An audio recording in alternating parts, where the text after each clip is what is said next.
1,00,000 మంది శివభక్తులతో కలిసి మహారుద్రాక్ష పూజలో పాల్గొనండి. వెంటనే కాల్ చేసి మీ పేరును నమోదు చేసుకోండి.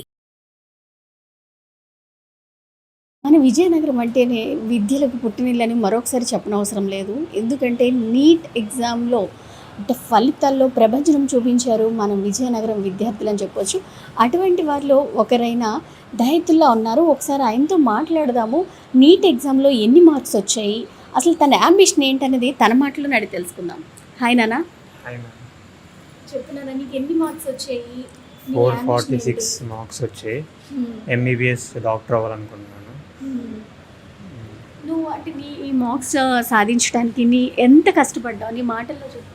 అంటే డైలీ 14 అవర్స్ స్టడీ చేశాను. ఇంకా కాలేజ్లో సార్స్ బాగా చెప్పి ఎక్స్ప్లెనేషన్ కూడా బాగుంటుంది. అంటే క్లోజ్గా ఉండి ఎంత మీకు ఎన్నిసార్లు రాపోయినా కూడా మళ్ళీ ఎక్స్ప్లెయిన్ చేసేవారు. అంటే చిన్నప్పటి నుంచి నీ కళ డాక్టర్ అవ్వాలనా? డాక్టర్. డాక్టర్ అవి ఏం చేద్దాం అంటే పేదవాళ్ళకి ఏమైనా హెల్ప్ చేద్దాం అనుకున్నావా? అసలు ఎందుకు నువ్వు డాక్టర్ వృత్తినే చేయాలనుకున్నావు? అంటే పేదవాళ్ళకి కొద్దిగా సహాయం చేయడానికే డాక్టర్ తీసుకున్నాను. చాలా కష్టపడి అంటే ఎంత ఇదైనా కూడా నువ్వు చదువుకో అని అంటే ఎప్పుడు డిసప్పాయింట్ అవ్వకుండా ఎంకరేజ్ చేస్తూ ఉన్నారు పేరెంట్స్ ఇద్దరు. సిస్టర్ ఉన్నారు. BTech third year. అందరు ఇంట్లో ఫ్యామిలీ మెంబర్స్ అందరు సపోర్ట్ చేశారు చదువుకోమని. అంటే ఈ మార్క్స్తో నువ్వు సాటిస్ఫై అయ్యావా? అంటే 466 వచ్చాయా? 446 వచ్చాయి కదా, సాటిస్ఫై అయినా ఇంకా బాగా కష్టపడవలసి వచ్చింది. కష్టపడితే బాగున్నాను అనిపించిందా? అనిపించింది. అది నీ టార్గెట్ ఎంత పెట్టుకున్నావు? 550 అలా పెట్టుకున్నాను. ఇంకా బాగా కష్టపడి ఉంటే అంటే 12 అవర్స్ కాకుండా ఇంకా బాగా కష్టపడి ఉంటే బాగుండేది అని అనిపించిందా? అనిపించింది. ఇంకా 15 అవర్స్ 16 అవర్స్ డైలీ చదివి ఉంటే ఇంకా బాగా వచ్చేది మార్క్స్. ఇంకా ఎక్కువ మంచి కాలేజ్లో వచ్చేది, గవర్నమెంట్ కాలేజ్లో. కొంచెం అంటే ఇంకా బాగా కష్టపడి ఉంటే గవర్నమెంట్ కాలేజ్లో వచ్చి ఉంటే కొంచెం సీట్ కోసము అంటే ఫీజు కోసం అది కొంచెం ఇబ్బంది లేకుండా ఉండేది మీ ఫాదర్ కదా. సార్స్ అందరూ ఎక్స్ప్లెనేషన్ ఒక్కసారి రాగానే ఇంకా 10 సార్లు ఎక్స్ప్లెయిన్ చేసి బాగా సక్సెస్ అవ్వాలని అందరు కోరుకొని అందరు బాగా చదివించారు సార్స్.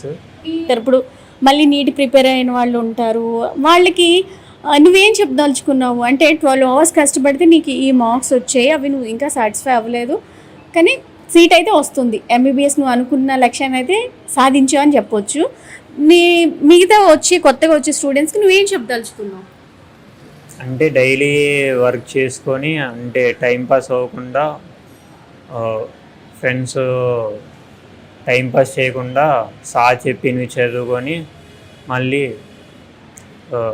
డైలీ అంటే ఈరోజు సెలవు తీసుకొని రేపు చదివి అలా కాకుండా డైలీ హార్డ్ వర్క్ చేస్తే 14 to 16 అవర్స్ హార్డ్ వర్క్ చేస్తే వాళ్ళు కూడా ఖచ్చితంగా 550+ వచ్చే మార్క్స్ వస్తాయి.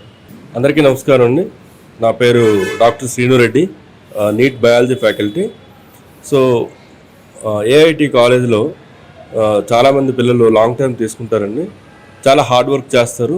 టీచర్స్ ఏదైతే చెప్తారో అబ్సల్యూట్లీ దాన్ని చాలా శ్రద్ధతో ఫాలో అవుతారండి.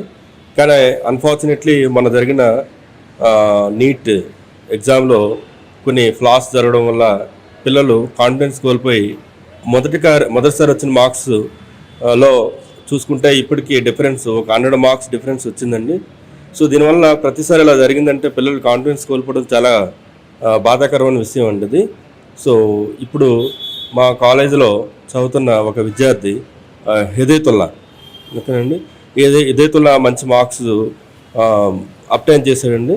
ఈ అబ్బాయి కంపల్సరిగా MBBS వచ్చే అవకాశాలు 100% ఉన్నాయి. ఈ అబ్బాయితో పాటు ఇంకా 6 మెంబర్స్కి మా కాలేజ్ తరఫున MBBS వచ్చే అవకాశాలు ఉన్నాయండి.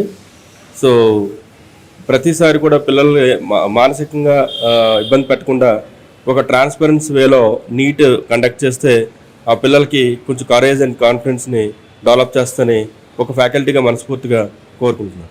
దయతుల్లా వాళ్ళ మదర్ ఉన్నారు, ఒకసారి ఆవిడతో కూడా మాట్లాడదాం. ఎందుకంటే కొడుకు కాబోయే డాక్టర్, మరి నా మాటల్లో సంతోషాన్ని తెలుసుకుందాం. అమ్మ చెప్పండి అమ్మా, ఎలా ఉంది మీ కొడుకు మార్క్స్ వచ్చినందుకు? చాలా సంతోషంగా ఉంది మేడం. మా బాబు చాలా కష్టపడి చదివాడు. ఏఐటి కాలేజ్లో కూడా చాలా బాగా సహకరించారు సార్స్ అందరూ. వాడు చిన్నప్పటి కళ నెరవేరుతుంది. మా బాబుకి తప్పకుండా ఎంబీబీఎస్లో ర్యాంక్ వచ్చిద్ది, అది సీట్ వచ్చిద్ది. చాలా సంతోషంగా ఉన్నాం. రీనీట్ ఎగ్జామ్ జరిగింది కదా, అది ముందే చాలా బాగా చదివాడు. మళ్ళీ రీనీట్లో కొద్దిగా మార్క్స్ కొద్దిగా తక్కువ అయ్యాయి. చాలా సంతోషిస్తున్నాం.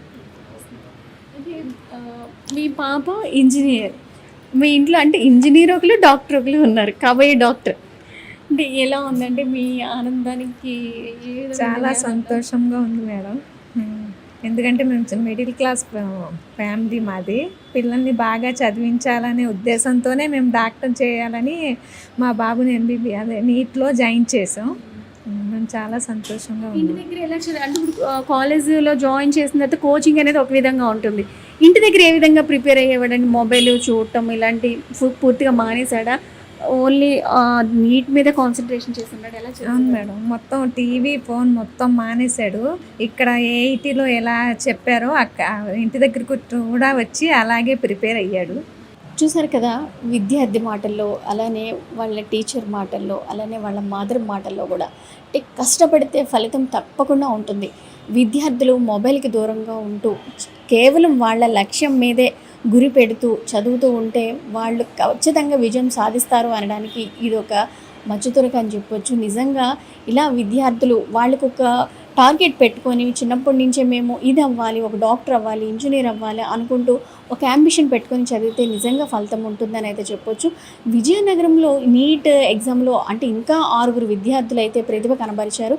ప్రజెంట్ వాళ్ళైతే ఇక్కడ లేరు. మనము ఈ ఒక్క విద్యార్థిని వాయిస్ని మనం తీసుకోవడం జరుగుతుంది. ఎందుకంటే ఇంకా అంటే డాక్టర్స్ అవ్వాలి అని వాళ్ళ కళతో ముందు అయితే పేపర్ లీకేజ్ ఎన్నో ఆటుపోట్లు ఎదుర్కొంటూ వచ్చారు. మళ్ళీ రీనీట్లో సత్తా చాటారు విద్యార్థులు. నిజంగా వాళ్ళందరికీ కూడా కంగ్రాచులేషన్స్ చెప్తూ సీమ, సుమన్ టీవీ.